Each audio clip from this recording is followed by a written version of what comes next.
Hello everyone. Okay, welcome back to an amazing session again today.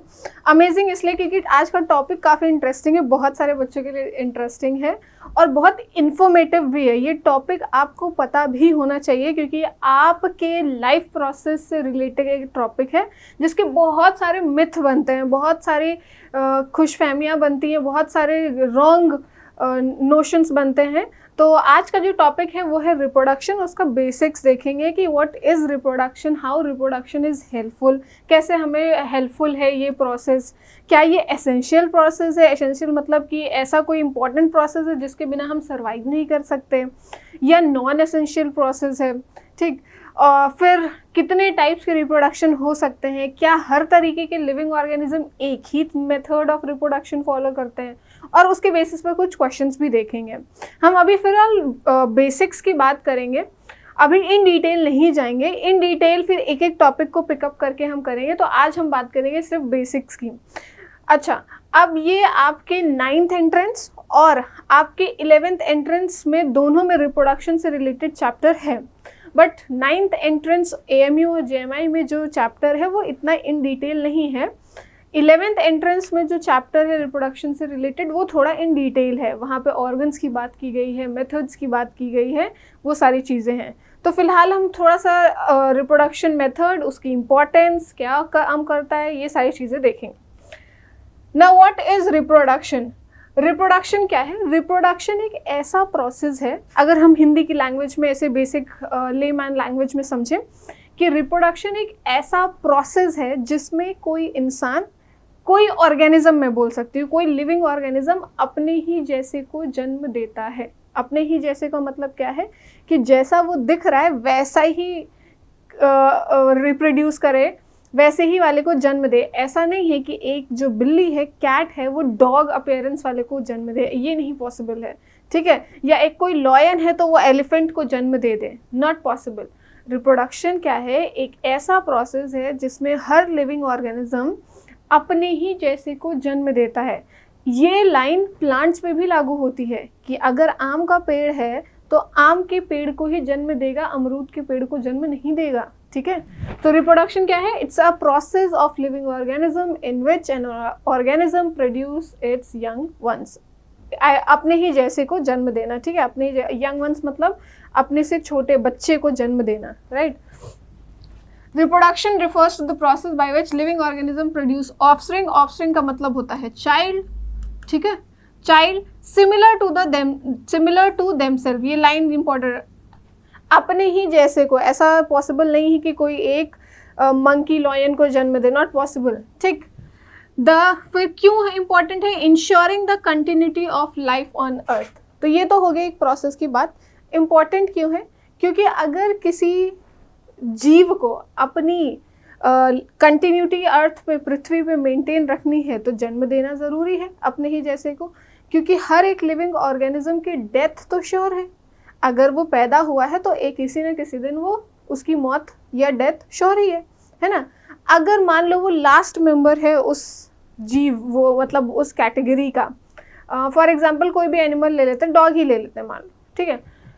वो last member है और 10-20 साल वो मर गया, तो अब कोई पूरे पृथ्वी में डॉग है ही नहीं. तो वहीं पे उसकी स्पीशीज़ ख़त्म, वहीं पे उसकी प्रजाति ख़त्म, है ना, एक्सटेंट हो गई. अब कहीं आपको डॉग देखने को नहीं मिलेंगे. अगर वही डॉग अपने ही जैसे 2 और को रिप्रोड्यूस कर देता, 2 और को जन्म दे देता, तो अगर वो मर भी गया था तो 2 और थे, कंटिन्यूटी थी. ठीक है. फिर वो 2 और 3-4 को जन्म देते, वो मरते तो 3-4 और थे, कंटिन्यूटी थी.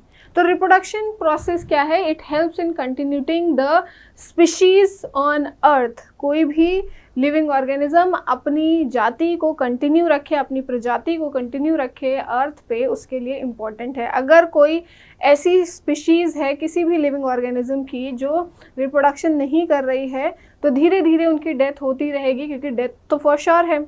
और धीरे धीरे उनके काउंट, उनके नंबर्स डिक्रीज होते रहेंगे और उसके बाद फाइनली एक टाइम के बाद वो क्या हो जाएंगे? गायब हो जाएंगे, जिसे हम एक्सटिंक्ट कहते हैं. ठीक. तो इंपॉर्टेंस में हम ये कह सकते हैं कि रिप्रोडक्शन कंटिन्यूटी के लिए इम्पॉर्टेंट है. अगर रिप्रोडक्शन नहीं होगा तो उस चीज़ की कंटिन्यूटी नहीं होगी अर्थ पे. फिर the nucleus of a cell contains DNA which carries genetic material. ये DNA का फुल फॉर्म है.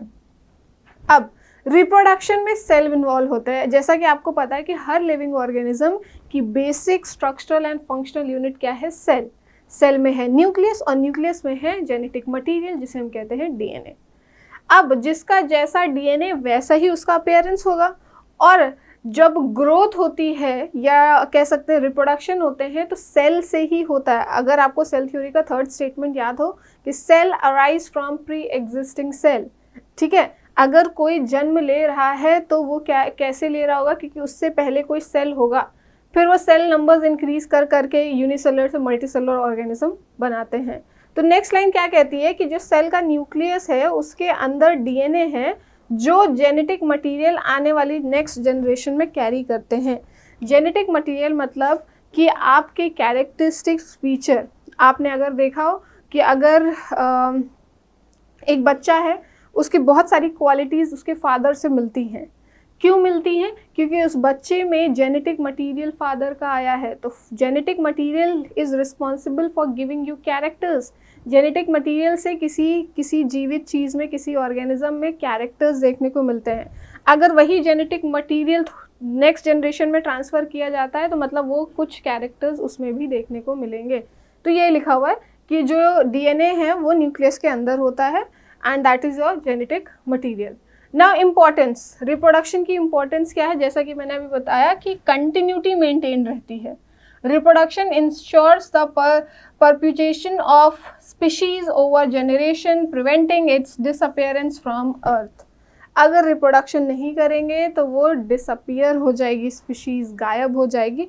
और बहुत सारी स्पीशीज़ हैं जो हो भी चुकी हैं, जैसे कि डोडो करके एक ऑर्गेनिज्म था जो कि आज के टाइम पे पृथ्वी में कहीं नहीं पाया जाता है। वो था, उसकी स्पीशीज़ गायब हो गई।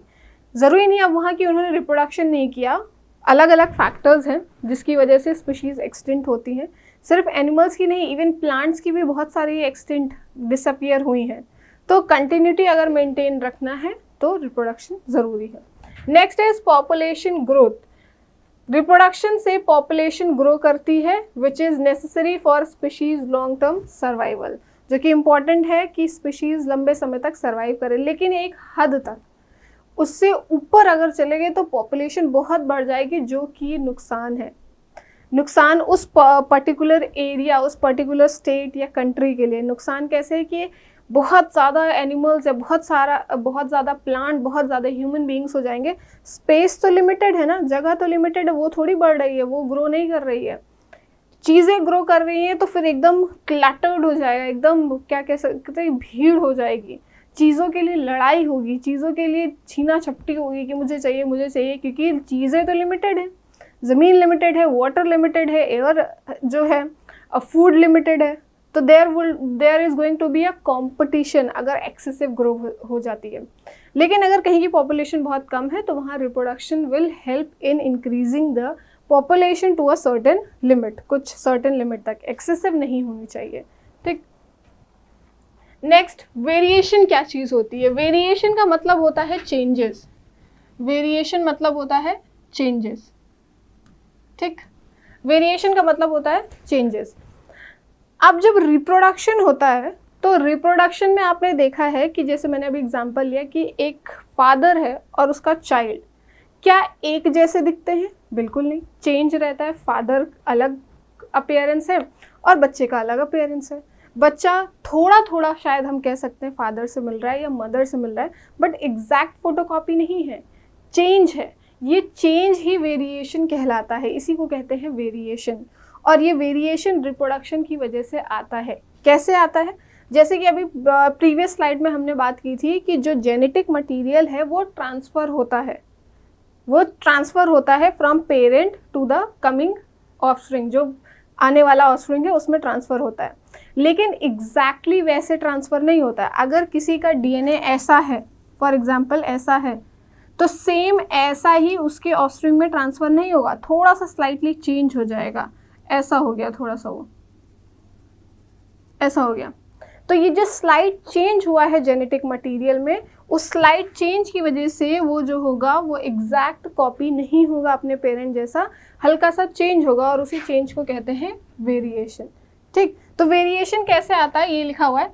जब रिप्रोडक्शन होता है तो डीएनए रेप्लिकेशन होता है। डीएनए रेप्लिकेशन का मतलब है डीएनए डबल होता है। रेप्लिकेट का मतलब होना डबल होना। डीएनए डबल होता है and form new cell that may show slight difference from the original cell. यही चीज़ मैंने बोली कि जो डीएनए है जो ओरिजिनल सेल में होता है और जब प्रोड्यूस नए सेल बनाने वाला है तो उस टाइम पे वो अपने डीएनए को डबल करता है, और जब डीएनए को डबल करता है तो सेम एग्जैक्टली वैसे नहीं बनाता है। अगर किसी ये सेल है, ये सेल और सेल बनाने वाला है और ये इसका डीएनए है, ऐसे डीएनए है, ठीक। जब ये दूसरे नए सेल बनाएगा तो उसमें जो डीएनए है वो ऐसा नहीं होगा, वो हल्का सा चेंज होगा शेप में। मैं अभी यहाँ आपको एग्जांपल के तौर पे शेप में चेंज एज अ दिखा रही हूँ, बट ज़रूरी नहीं शेप में चेंज आता है डीएनए में, उनके सीक्वेंस में चेंज आता है। DNA is made up of nucleotides, तो उनके सीक्वेंस में चेंज आता है। बहुत जगह पे सीक्वेंसेस चेंज हो जाते हैं, राइट। तो अभी तो मैं शेप में दिखा रही हूँ कि मान लो ऐसा हो गया, वो ऐसा हो गया डीएनए, ऐसा हो गया डीएनए, ठीक है।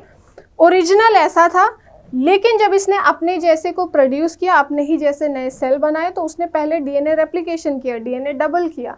डबलिंग के टाइम पे उसने एग्जैक्ट अपने जैसा नहीं बनाया, उसने कुछ डिफरेंट बनाया, और इस डिफरेंट डीएनए होने की वजह से ये दो जो नए सेल बनेंगे ये पेरेंट के जैसे बिल्कुल नहीं होंगे, चेंज होंगे।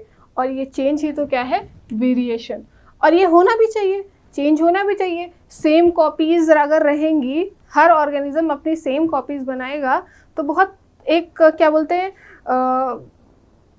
जो कैरेक्टर्स हैं वो सब सेम फॉलो होते रहेंगे जनरेशन बाय जनरेशन, कोई चेंज होएगा नहीं। अगर किसी की फैमिली में जो पीढ़ी चली आ रही है कि वो डार्क इन कलर है, ठीक है, तो सब ग्रैंड चाइल्ड, ग्रैंड सन, उनके बेटे और फिर उनके बच्चे, ऐसे करके सब एक जैसे आएंगे, क्योंकि कोई चेंज हो ही नहीं रहा है।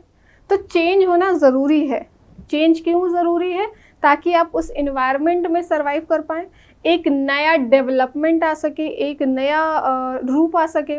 मान लो जनरेशन में डार्क कॉम्प्लेक्शन के लोग थे, फिर चेंज हुआ, नेक्स्ट जनरेशन में लोग डस्की होने लगे, फिर नेक्स्ट फेयर। तो ये क्या है, ये पूरा जो एक क्या है, ये क्या है, एवोल्यूशन। एवोल्यूशन मतलब स्लाइट चेंजेस की वजह से आपने एक नया इजाद कर दिया। डार्क से लाइट कलर वाले जो चाइल्ड हैं अब वो बॉर्न हो रहे हैं उस फैमिली में, ठीक है, मैं एक एग्जांपल ले रही हूँ। तो एक एवोल्यूशन के लिए क्या मिल जाती है, एडवांटेज मिल जाती है इस वेरिएशन की वजह से। Variation helps species adapt and survive during the process of evolution. क्योंकि नेचर जो है वो भी स्टेबल है नहीं, वो कांस्टेंट है नहीं, नेचर भी चेंज हो रहा है। नेचर में आए दिन टेम्परेचर चेंज होता है, वेदर चेंज होता है, क्लाइमेट चेंज होता है, बहुत सारी इन्वायरमेंटल फैक्टर्स चेंज होते हैं। तो अगर आपको उस इन्वायरमेंटल फैक्टर्स में सर्वाइव करना है, ज़िंदा रहना है उसके अकॉर्डिंगली, तो आपके अंदर भी वैसे चेंज आना चाहिए। नेचर आज के टाइम पे एयर में इतना सारा पोल्यूशन है, अगर आपकी बॉडी नहीं पोल्यूशन के हिसाब से अडेप्ट कर पाई, नहीं रह पाई, तो आपको तो बहुत एलर्जीज होंगी, बहुत सीवियर, आप उसमें एनवायरनमेंट में अडेप्ट ही नहीं कर पाएंगे। तो सर्वाइव करने के लिए, ज़िंदा रहने के लिए भी वेरिएशन बहुत ज़रूरी है। तो जब रिप्रोडक्शन होता है तो वेरिएशन होता है, लेकिन रिप्रोडक्शन की कई वेराइटीज़ हैं। उन वेराइटीज़ में से कुछ जो रिप्रोडक्शन मेथड हैं उसमें बहुत कम वेरिएशन होता है और कुछ में एक्सट्रीम वेरिएशन होता है। अभी हम बात करेंगे टाइप्स ऑफ रिप्रोडक्शन। तो वेरिएशन आई होप समझ में आ गया होगा।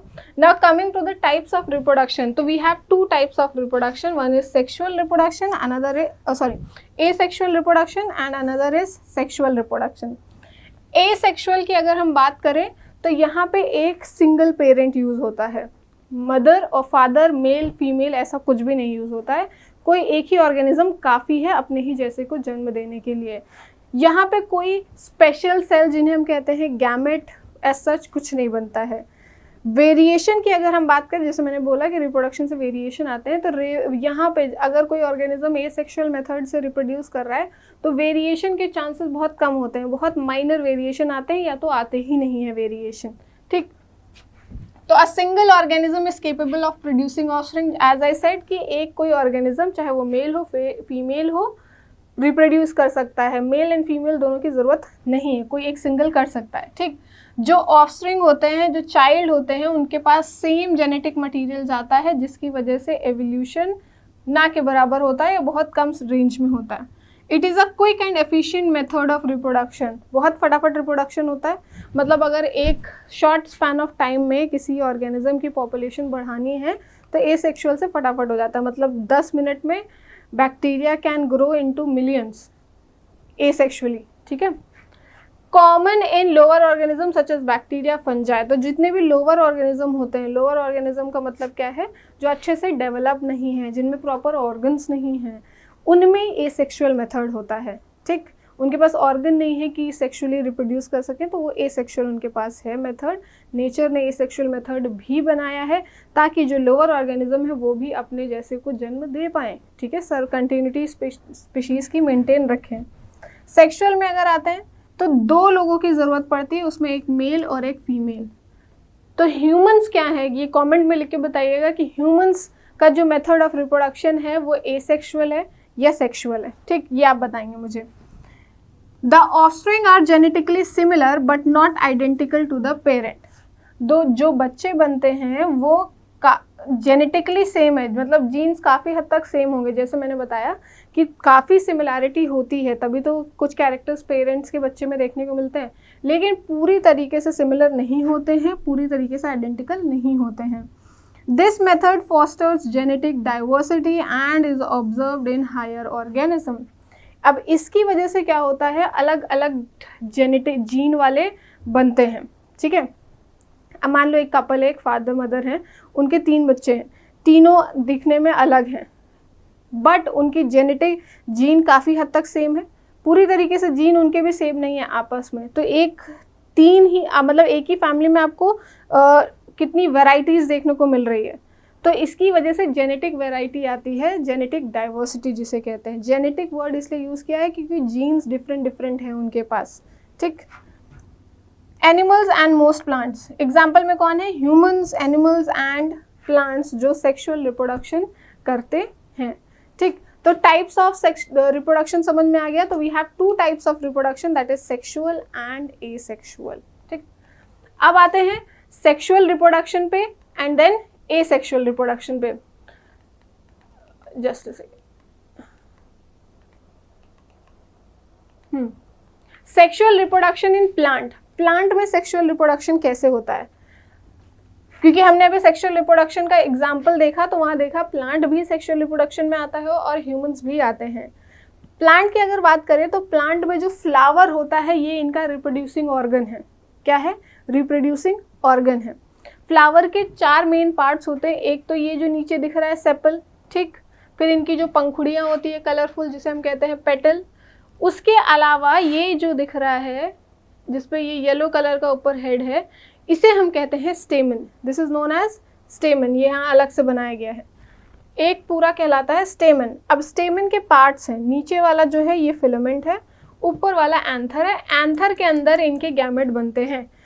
अभी हमने सेक्सुअल रिप्रोडक्शन में एक पॉइंट पढ़ा था कि 2 मेल एंड फीमेल दोनों चाहिए होते हैं, और क्योंकि मेल और फीमेल में उनके अपने स्पेशल सेल्स बनते हैं जिन्हें हम कहते हैं गैमेट्स।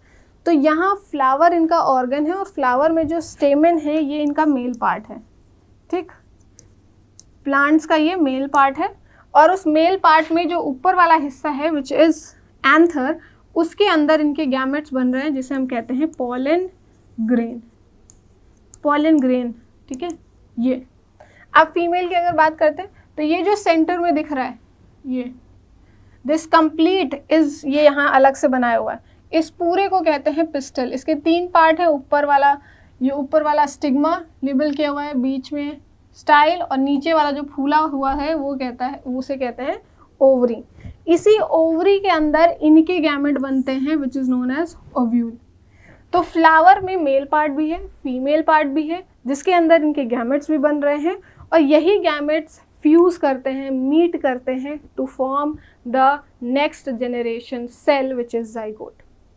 सबसे पहला सेल जो फ्यूजन की वजह से बनता है वो है जाइगोट। जाइगोट फर्दर डेवलपमेंट करता है और क्या होता है, सीड बनती है।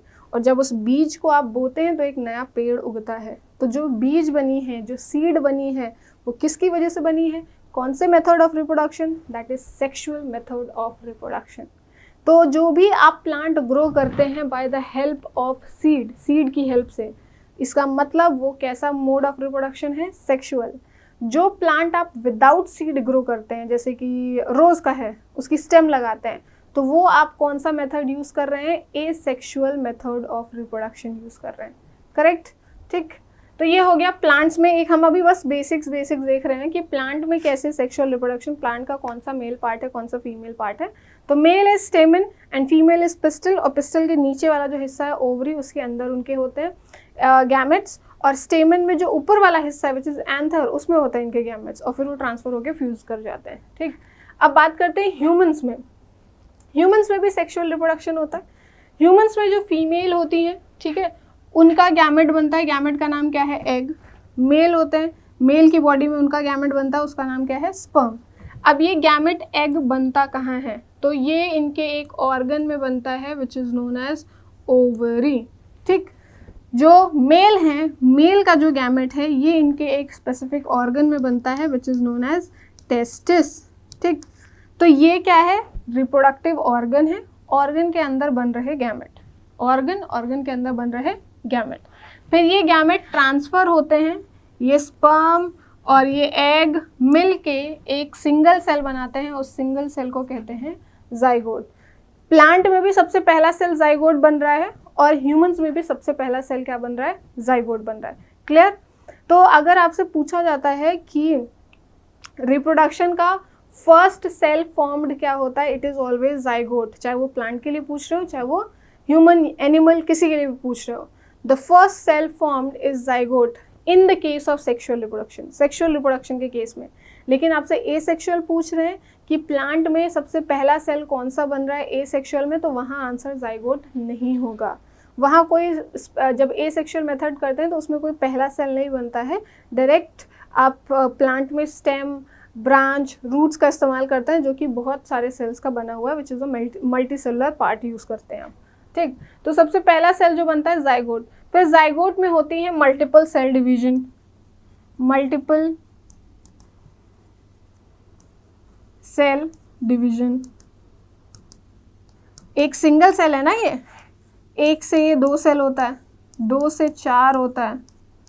ठीक है, बहुत मल्टीपल मतलब पता नहीं कितनी बार सेल डिवीजन होता है, और उसके बाद फाइनली बनता है एम्ब्रियो।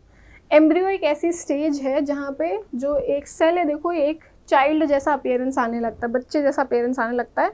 अभी पूरा बना नहीं है, उसके बहुत सारे पार्ट्स नहीं बने, बट एक अपीयरेंस दिखने लगता है, फीटस, एम्ब्रियो। ठीक है, तो इस प्रोसेस में टाइम लगता है, इसीलिए आपको पता होगा कि ह्यूमंस में जो रिप्रोडक्शन है it takes time of approximately 9 month. 9 month का प्रोसेस लगभग लगता है, क्योंकि सेल डिवीजन होना, उसमें बॉडी पार्ट्स बनना, उसको डेवलपमेंट के लिए न्यूट्रिशन देना, तो ये सब टाइम लगता है। और ये होता कहाँ है? फीमेल की बॉडी में। बहुत कॉमन है, आपने अपने फैमिली में देखा होगा। इस प्रोसेस को मतलब स्टेज को कहते हैं प्रेगनेंसी, और उसी प्रेगनेंसी के दौरान उनकी बॉडी के अंदर ये फॉर्मेशन होता है। अभी फॉर्मेशन कैसे होता है ये आप समझ गए कि गैमेट का फ्यूजन होता है, उनके अंदर जाइगोट बनता है, और फर्दर मल्टीपल डिवीजन से जाके एक पूरा चाइल्ड बनता है। ठीक। I hope the sexual reproduction in human is clear. Now coming to the question पे अगर हम आते हैं, what is the main purpose of reproduction in living organism.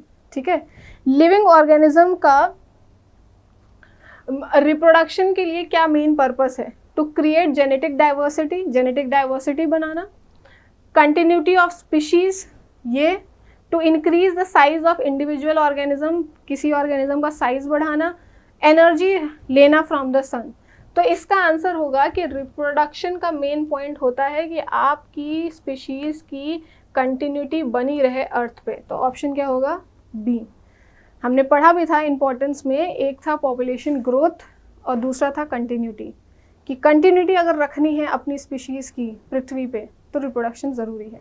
ठीक। Next, where is the genetic information DNA located in a cell. Cell में DNA कहाँ होता है? सेल मेम्ब्रेन में होता है, न्यूक्लियस में होता है, साइटोप्लाज्म में होता है, या वैक्यूल में होता है? तो अभी हमने पढ़ा है it is inside the nucleus. ठीक। Next, which type of reproduction involve only one parent? किस रिप्रोडक्शन में सिर्फ वन पेरेंट इन्वॉल्व होता है? Sexual reproduction, asexual reproduction, cell reproduction, gamete reproduction. तो ऑप्शन सी और ऑप्शन डी तो ऐसे ही हट जाएंगे क्योंकि सेल रिप्रोडक्शन और गैमेट रिप्रोडक्शन जैसा कुछ पढ़ा ही नहीं है। बचता है आपका सेक्सुअल एंड एसेक्सुअल। तो आंसर इसका क्या हो जाएगा? एसेक्सुअल। एसेक्सुअल में आपका एक पेरेंट इन्वॉल्व होता है। ठीक, नेक्स्ट, व्हाट इज अ की advantage of sexual reproduction? Sexual reproduction के एडवांटेज क्या हैं? मेन एडवांटेज मैंने ये बोला था कि वेरिएशन आता है, चेंजेस आते हैं, और चेंजेस से क्या होता है कि एक नया ह्यूमन बीइंग बनता है जो अपने पेरेंट जैसा नहीं दिखता है। तो एक क्या वैरायटीज़ बहुत सारी क्रिएट होती हैं। तो उसके लिए मैंने वर्ड बोला था diversity. It is very quick and efficient, बिल्कुल नहीं। सेक्सुअल रिप्रोडक्शन क्विक तो बिल्कुल नहीं है, पूरा ह्यूमन में तो 9 मंथ्स लग जा रहे हैं। क्विक एंड एफिशिएंट तो लोअर ऑर्गेनिज्म में जो एसेक्सुअल करते हैं। ठीक, it produces offsprings that are genetically identical to the parents. क्या ये ऐसे ऑफस्प्रिंग बनाते हैं जो पेरेंट जैसे ही दिखते हैं? बिल्कुल नहीं। ह्यूमंस का आप एग्जांपल देख सकते हैं, पेरेंट जैसे एकदम डिट्टो तो दिखते ही नहीं है। फॉस्टर जेनेटिक डाइवर्सिटी, क्या ये डाइवर्सिटी बढ़ाता है? डाइवर्सिटी मतलब वेरिएशंस क्रिएट करता है, वैराइटीज बनाता है। It is common in bacteria and fungus. Bacteria और फंगस तो लोअर ऑर्गेनिज्म है और इनमें कॉमन क्या था? Asexual method. तो हमारा जो ऑप्शन करेक्ट आता है वो है C. It fosters genetic diversity. Foster मतलब बढ़ावा देना या स्पीड अप करना, कि नई नई वेराइटीज़ बनाने में हेल्प करता है सेक्सुअल मोड ऑफ रिप्रोडक्शन। ठीक है, तो यहाँ पे हमारा ये टॉपिक ऑफ रिप्रोडक्शन बेसिक्स का ख़त्म होता है, जहाँ पे हमने बात की अबाउट रिप्रोडक्शन, उनकी इंपॉर्टेंस और उनसे होने वाले वेरिएशंस, कैसे वैराइटीज़ क्रिएट होती हैं, and few questions on reproduction basics. तो I hope you like this video and do write your feedback in the comment section, and I have asked one question, do write answer of that in comment section and subscribe our channel. Thank you.